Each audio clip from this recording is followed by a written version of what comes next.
Hola, bienvenido a un estudio más de la Palabra de Dios. Durante los 1260 años que duró la supremacía papal, los cristianos sinceros tuvieron que optar entre renunciar a las verdades de la Palabra de Dios o pasar la vida en las mazmorras e incluso ser quemados en las hogueras. Entre ellos encontramos a los valdenses. Siglos antes del surgimiento de ese pueblo, Juan, en el libro de Apocalipsis capítulo 12, ya había profetizado de su existencia. Aquí Juan habla de una iglesia vestida de blanco, una iglesia pura, que simbolizaría la iglesia de Cristo durante la Edad Media. Habla también de un dragón, símbolo de Satanás y sus seguidores, que perseguiría a la mujer, la iglesia. Esta iglesia huiría hacia el desierto, donde Dios la sustentaría por 1260 años. Hoy aprenderemos un poco más respecto a la historia de este extraordinario pueblo.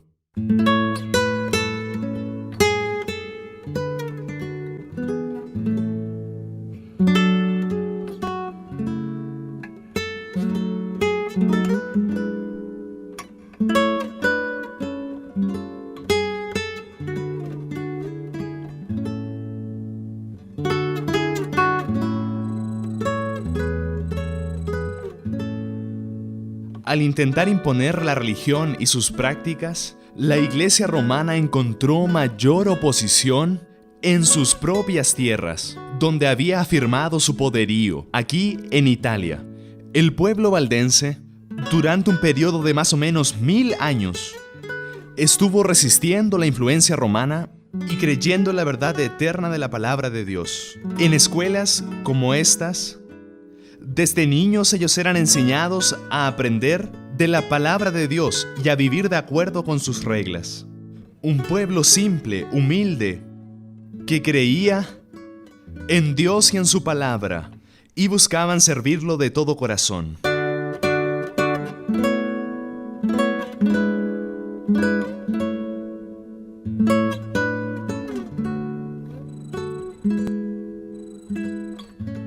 Los pastores valdenses llamados barbas enseñaban a sus miembros a ser puros, bondadosos y amigables con todos. Mantenían el amor de Dios en el corazón y deseaban compartir con otros las bendiciones que fluían.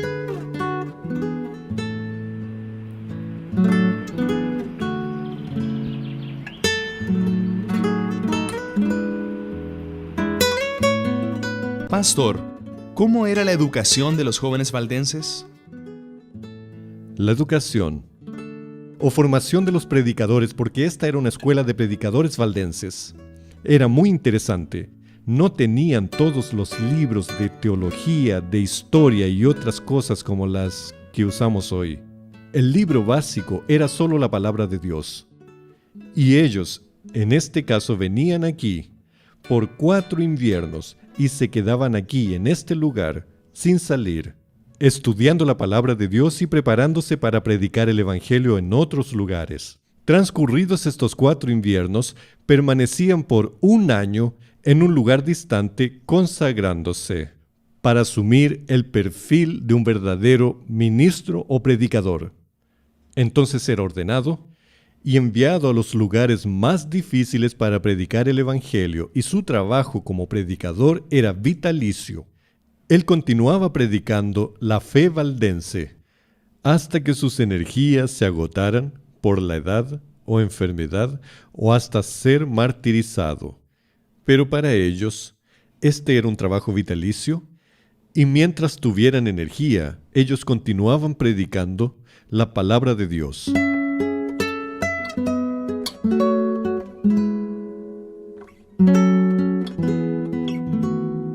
Algunos de los jóvenes más inteligentes de los valdenses salían de casa en el valle e iban a las grandes escuelas de Milán, Bolonia, París, Barcelona y la misma Roma. Se mezclaban en estas universidades con otros estudiantes, conversando con ellos y haciendo preguntas. De esta forma, llevaban a muchos de ellos a aceptar las enseñanzas de la palabra de Dios. Cuando la Iglesia romana se dio cuenta del progreso evangelístico de los valdenses, ordenó que todos ellos fueran presos y muertos donde quiera que estuvieran. Así, por detrás de las elevadas montañas, en todos los tiempos refugio de los perseguidos y oprimidos, los valdenses encontraron dónde esconderse. Allí se conservó la luz de la verdad para brillar entre las tinieblas de la Edad Media. Allí, durante 1000 años, testigos de la verdad mantuvieron la antigua fe. Y en un periodo de tanta persecución, siendo ellos mismos perseguidos, ¿cómo lo hacían para llevar ese evangelio a las personas que no lo conocían? Bien, entre ellos surgió aquella expresión adventista tan conocida, o sea, colportor, o colportores también, que era el individuo que llevaba consigo un pequeño morral o bolso o maleta. Ellos vendían varios objetos, tapicería y otras cosas más, y junto a ello tenían porciones de la palabra de Dios. Y cuando encontraban a alguien interesado en la Biblia, o sea, un potencial candidato, además de lo que ellos tenían para vender, también ofrecían aquella porción de la palabra de Dios, y de esa manera lograban conversos, porque en aquella época no había libertad religiosa, entonces el trabajo se hacía a escondidas, pero ellos corrían el riesgo, aunque no resultara y tal vez los acusaran como conspiradores heréticos. También es verdad que ellos ocultaban porciones de la Biblia en su propia ropa, para, teniendo la oportunidad en el comercio o en algún otro lugar, dárselas a alguien o usarlas para la predicación del Evangelio. Ciertamente, ellos no escatimaban esfuerzos en el asunto de la propagación de la palabra de Dios. Yo creo que todos los métodos posibles para hacer que la luz de la palabra de Dios pudiera ser llevada a otros pueblos, ellos usaban.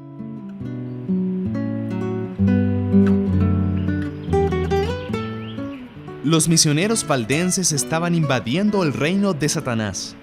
Los jefes papales vieron un gran peligro para su causa en el trabajo de esos humildes itinerantes. Roma entonces decidió exterminarlos de la tierra. En 1177, el Papa Alejandro III promulgó una bula contra los valdenses. Esta bula convocó a todos los miembros de la Iglesia romana a unirse a la cruzada contra los así llamados herejes. Como incentivo para esta cruel obra, la Iglesia absolvería todas las penas y castigos eclesiásticos, liberaba de cualquier juramento realizado, legitimaba el derecho de cualquier propiedad que pudiera haber sido adquirida de manera ilegal y prometía la remisión de los pecados a los que mataran a alguno de los herejes. Entonces comenzaron las cruzadas más terribles contra el pueblo de Dios en sus hogares montañosos. Varias veces sus plantaciones fueron destruidas, sus habitaciones y capillas incendiadas. Pero a pesar de la carnicería a la que fueron sujetos, continuaban enviando a sus misioneros a esparcir la verdad preciosa.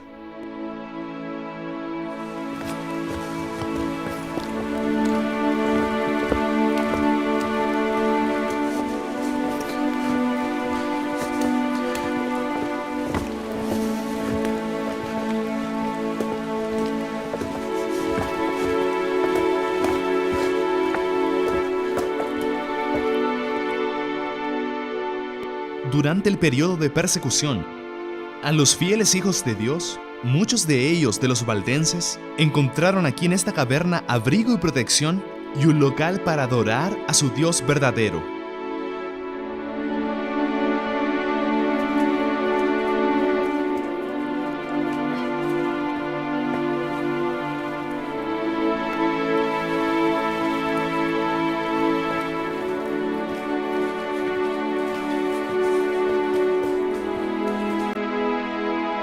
¿Qué ocurría de hecho en este lugar? Este era un templo, un escondite entre las montañas. Estas rocas cumplieron básicamente la profecía que decía que la iglesia debería huir y esconderse aquí. Los valdenses encontraron un lugar donde podían por lo menos adorar a Dios en un periodo en que no había tolerancia religiosa.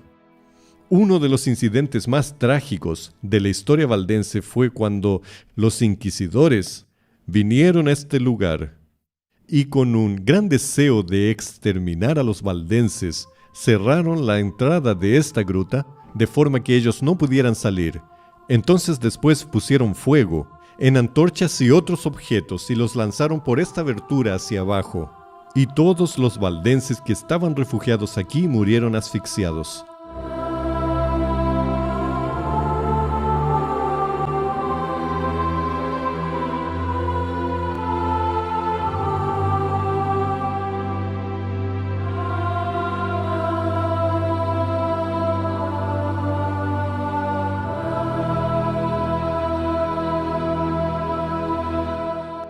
Del otro lado de los Alpes de los valdenses vivía otro grupo de perseguidos, los así llamados herejes, los albigenses. Ocupaban pequeñas ciudades y villas al sur de Francia. En 1198 subió al trono papal Inocencio III. Él entonces convocó a los jefes de su iglesia para discutir la mejor manera de destruir a los valdenses y albigenses. Se proclamó entonces una cruzada o guerra santa contra los albigenses en todos los países de Europa dominados por el papado. Se prometieron casas, tierras y los bienes de los herejes a aquellos que mataran a esos disidentes de la iglesia. Al terminar la cruzada, millares de albigenses habían sido muertos. Solo algunos lograron escapar por las montañas y reunirse con los valdenses. Dios permitió que una paz relativa alcanzara a sus fieles hijos a raíz del gran cisma de los papas. Este cisma sucedió por causa de la elección de 3 papas al mismo tiempo.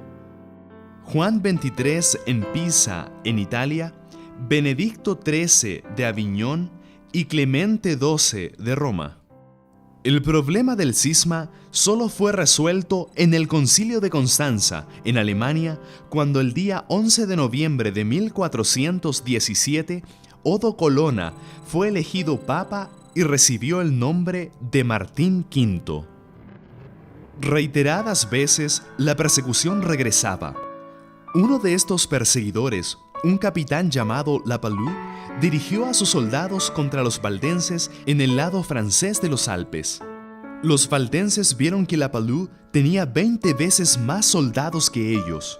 Entonces, subiendo a los niños y ancianos en carretas, conduciendo a sus rebaños, ovejas y cabras delante de ellos, comenzaron a subir las abruptas laderas de los montes. Entonaban salmos de David mientras ascendían más y más alto por encima del valle. Los abismos resonaban con el sonido de sus voces. La mayoría del grupo llegó a la bien conocida caverna al lado de la montaña. Las mujeres y niños fueron deprisa al fondo de la caverna, en las profundidades de la gruta, mientras que los hombres se quedaron a vigilar la entrada. Tenían pilas de piedras para lanzar a cualquiera que intentara entrar. Lapalus vio el peligro de aproximarse por abajo. Entonces dio la vuelta y descendió con cuerdas que serían usadas para ahorcar a los valdenses hasta la boca de la caverna. Los hombres fueron tomados por sorpresa. No habían previsto un ataque por arriba y parecían paralizados ante el adversario. Habría sido fácil matar a aquel primer grupo de soldados, pero aquel pueblo era tan pacífico que la idea de luchar, aunque fuera para defender su propia vida, les parecía extraña. Entonces huyeron hacia adentro de la caverna. Lapalus ordenó que sus soldados colocaran fuego en la entrada de la caverna y todos murieron asfixiados. Cerca de 3.000 perecieron en aquel fatídico día, y los valdenses nunca más ocuparon aquel hermoso valle. Entonces llegó el tiempo de la Reforma Protestante. Alemania, partes de Suiza, Dinamarca, Suecia, Noruega rompieron con la Iglesia romana. Y al llegar las noticias a Calabria, en el sur de Italia, el espíritu misionero comenzó a agitar el corazón de los valdenses que vivían allá.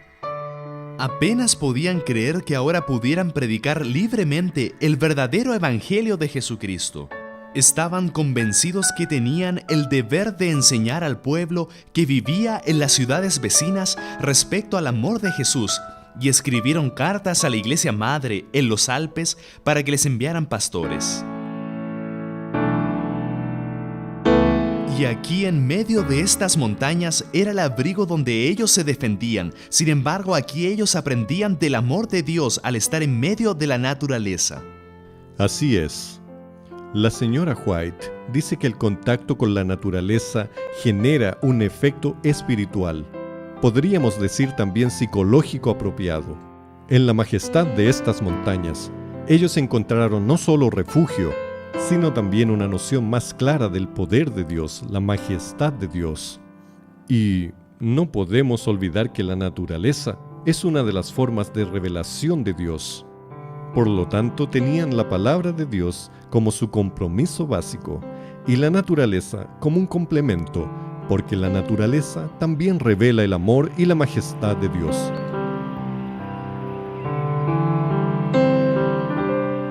Entre los pueblos de Europa, los valdenses fueron los primeros en tener una versión de la Biblia en lengua materna. Pastor Tim, ¿cuán importante era la Biblia para los valdenses? La Biblia era la razón de la existencia del pueblo valdense. Sin la Biblia, ellos no habrían existido. En realidad, ellos rompieron con la tradición católica, la tradición de la Iglesia, de los concilios y de la autoridad papal, para permitir que Dios les hablara de una forma bien clara a través de su palabra. Este libro de aquí, sobre esta mesa, donde muchos valdenses estudiaron la palabra de Dios, es un símbolo de ese compromiso que ellos tenían con la palabra de Dios. En realidad, los jóvenes valdenses y, obviamente, también los de mayor edad, ellos eran animados a no solo estudiar la palabra de Dios, sino a memorizar grandes porciones.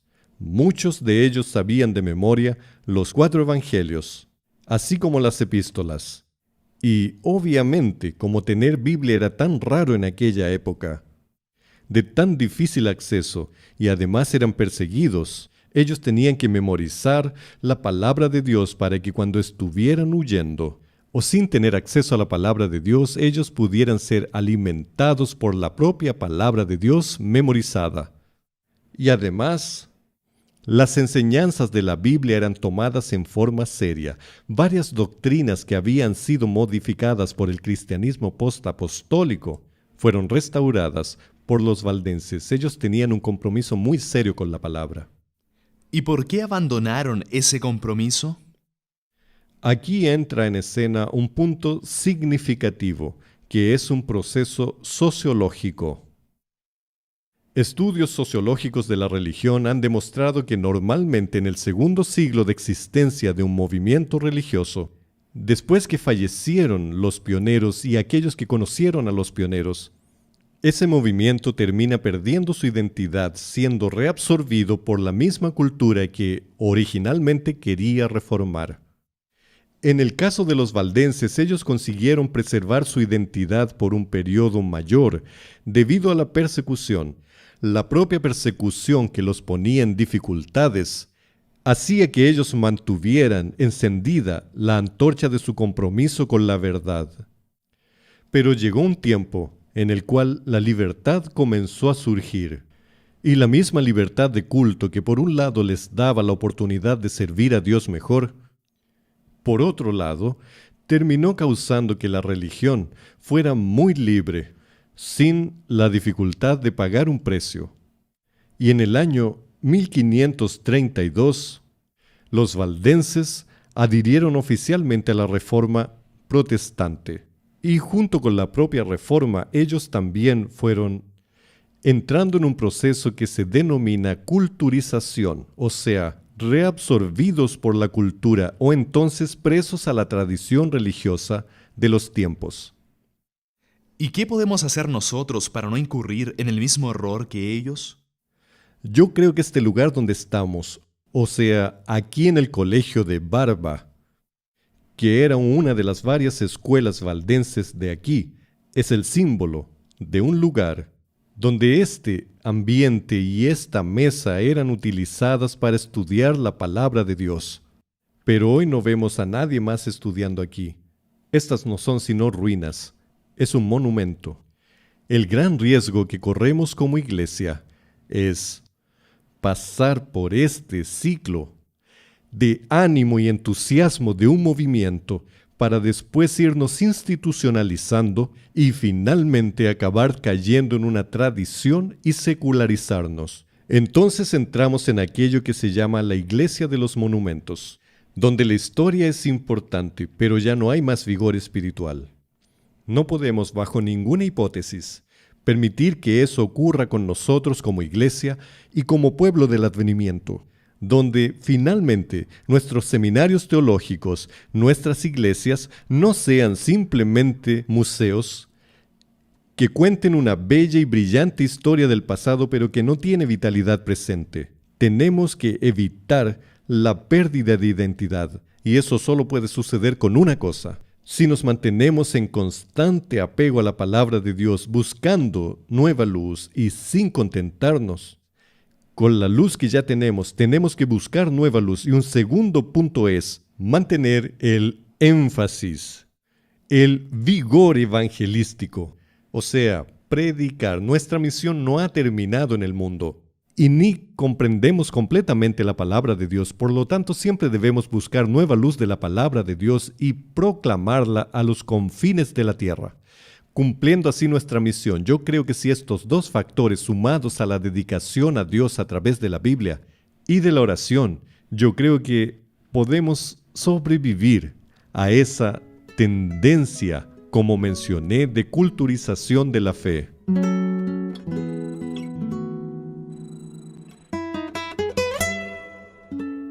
¿Qué nos puede decir sobre los valdenses de hoy? Creo que son un pueblo con una rica historia, una maravillosa tradición, pero que hoy perdieron el entusiasmo. Son personas que viven de glorias pasadas. Hay aquí algunas iglesias todavía, en el propio Valle del Piamonte. Y también existen algunos que migraron a otros lugares. Por ejemplo, cerca de Montevideo, en Uruguay, existe la llamada Colonia Valdense, e inclusive algunas familias como Cairus, Plenk, son de origen valdense y hoy son adventistas. Pero ellos abandonaron muchas de aquellas verdades. Por ejemplo, el sábado, que una vez fue observado al menos entre algunas de esas comunidades valdenses, no vamos a decir en todas, pero en algunas, fue totalmente abandonado. Ellos asumieron más o menos el mismo perfil de otras tradiciones protestantes que perdieron su identidad.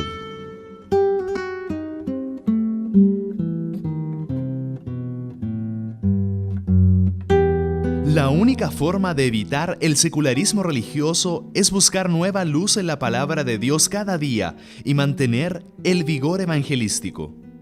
El primer impulso de un corazón regenerado es llevar a otros al Salvador. Tal fue el espíritu de los cristianos valdenses. Todas las verdades que descubrían estaban dispuestos a compartirlas con el riesgo de su propia vida. Por esto, me gustaría invitarlo a tomar una decisión importante hoy.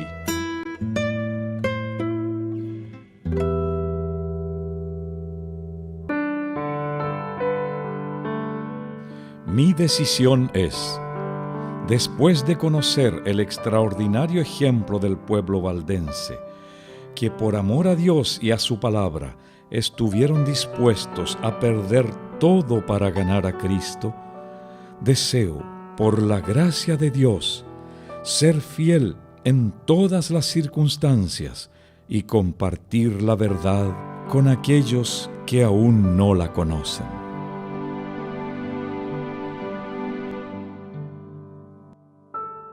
Si esta es su decisión, ore conmigo ahora.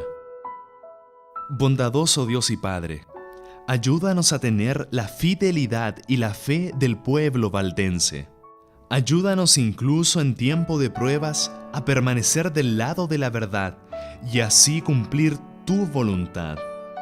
Cuida de todos nosotros y que tu bendición repose sobre nuestra vida. Lo pedimos en nombre de Jesús. Amén. Como vimos hoy, los valdenses testificaron de la palabra de Dios aún siglos antes del nacimiento de Lutero. Plantaron la semilla de la Reforma que se inició en el tiempo de Wycliffe, creció amplia y profundamente en los días de Lutero y debe ser llevada adelante hasta el fin del tiempo, por aquellos que están dispuestos a sufrir todas las cosas por la palabra de Dios y por el testimonio de Jesucristo. En nuestro próximo encuentro vamos a conocer la historia de uno de los héroes de la fe, Juan Wycliffe, la estrella de la mañana de la Reforma. Hasta entonces, que Dios lo bendiga.